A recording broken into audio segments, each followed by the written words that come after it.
Existe algo acontecendo em um dos oceanos mais importantes do planeta e quase ninguém percebeu. O curioso é que essa mudança começou longe do Brasil, mas pode influenciar o calor, a chuva e até os temporais em várias regiões do país nos próximos meses. E o mais impressionante, os mapas mais recentes mostram que esse fenômeno pode estar evoluindo mais rápido do que muitos imaginavam. Mas será que já podemos dizer que um El Niño está instalado? Ou ainda falta alguma peça nesse quebra-cabeça? Fica comigo até o final, porque o último mapa revela justamente essa resposta. Antes de mostrar qualquer mapa, vale entender uma coisa. O El Niño não aparece de um dia para o outro. Ele vai deixando pistas. Primeiro o oceano muda, depois a atmosfera começa a responder e só então os efeitos aparecem sobre os continentes. É justamente por isso que acompanhar cada atualização faz tanta diferença, porque estamos vendo essa história acontecer praticamente em tempo real e à primeira vista está escondida em um mapa que parece simples, mas que pode revelar muito.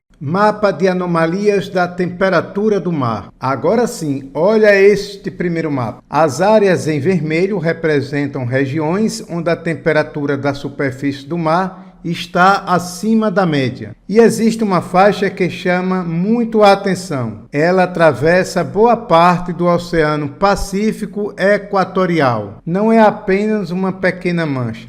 É uma extensa área de águas mais quentes do que o normal. Essa é justamente a assinatura clássica que os meteorologistas procuram quando investigam o desenvolvimento do El Niño. Mas calma, só essa informação ainda não confirma tudo, porque uma dúvida continua no ar. Será que essas águas realmente estão quentes e suficiente? É aí que entra o próximo mapa. Mapa da temperatura da superfície do mar. Agora observamos a temperatura real da superfície do oceano. E aqui fica muito mais fácil entender o que está acontecendo. Repare que boa parte do Pacífico Equatorial apresenta temperaturas entre aproximadamente 27 graus e 29 graus Celsius, chegando perto dos 30 graus Celsius. Nas áreas mais aquecidas do oeste do oceano.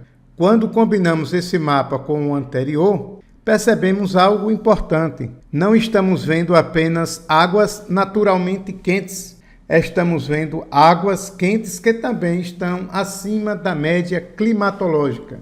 Essa combinação fortalece bastante os sinais de um evento de El Niño em desenvolvimento. Mas ainda existe uma pergunta muito importante. Será que esse aquecimento continua acontecendo ou já começou a perder força? Daqui a pouco vamos descobrir. Aliás, se você gosta desse tipo de análise antes da maioria dos lugares divulgar, inscreve agora, porque eu atualizo antes do El Niño chegar. Mapa da variação dos últimos 7 dias. Agora vem um dos mapas mais interessantes. Ele mostra apenas o que aconteceu na última semana. E isso muda completamente nossa interpretação.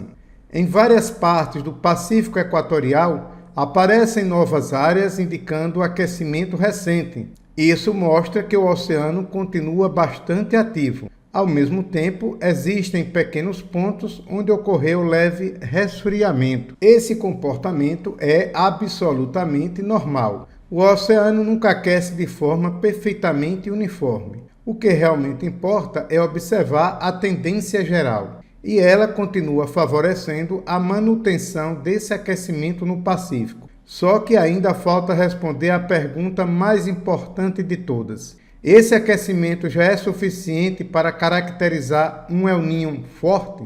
A resposta aparece agora. Mapa da série temporal. Observe este último gráfico.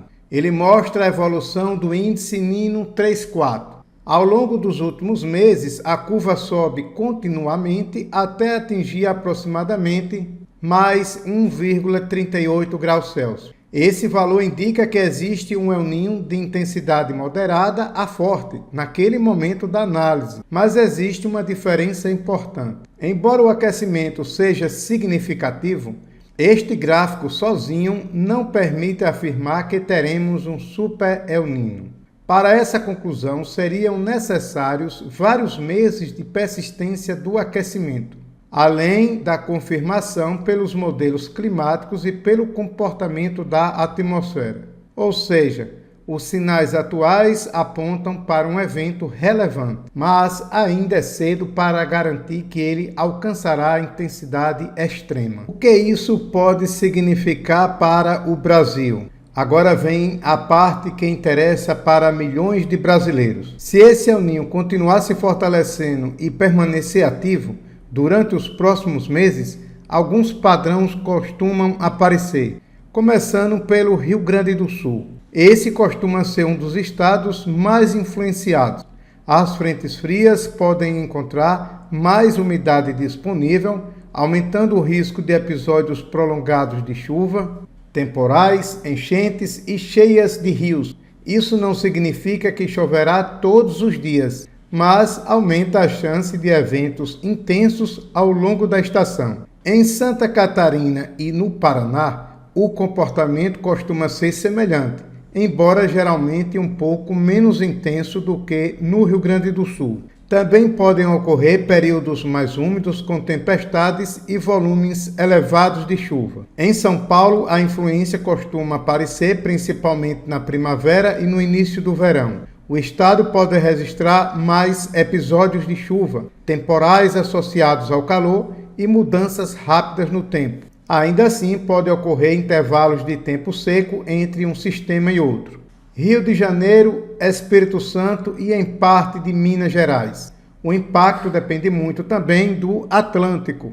Um oceano Atlântico mais aquecido pode fornecer mais umidade, favorecendo pancadas fortes em determinados períodos. Se o Atlântico estiver menos favorável, os efeitos do El Niño podem ser parcialmente reduzidos. No centro-oeste, incluindo Goiás e Mato Grosso, o fenômeno frequentemente atrasa o início da estação chuvosa e favorece temperaturas acima da média, principalmente durante a primavera. Na região norte, especialmente em Amazonas e Rondônia, existe uma tendência de redução das chuvas em parte do período, o que pode favorecer estiagens mais prolongadas e aumentar o risco de queimadas, dependendo também das condições atmosféricas. Já no Nordeste, o cenário depende bastante da interação entre o Pacífico e o Atlântico tropical. Estados como Bahia, Pernambuco, Alagoas, Sergipe, Ceará, Piauí e Maranhão podem ter redução das chuvas, principalmente se, além do El Niño, o Atlântico tropical norte permanecer mais aquecido do que o Atlântico sul. Esse contraste costuma deslocar a faixa principal de chuvas para o norte, diminuindo a precipitação em parte do Nordeste. Por outro lado, se o Atlântico apresentar um comportamento diferente, alguns desses impactos podem ser suavizados. É justamente por isso que os meteorologistas acompanham os dois oceanos ao mesmo tempo.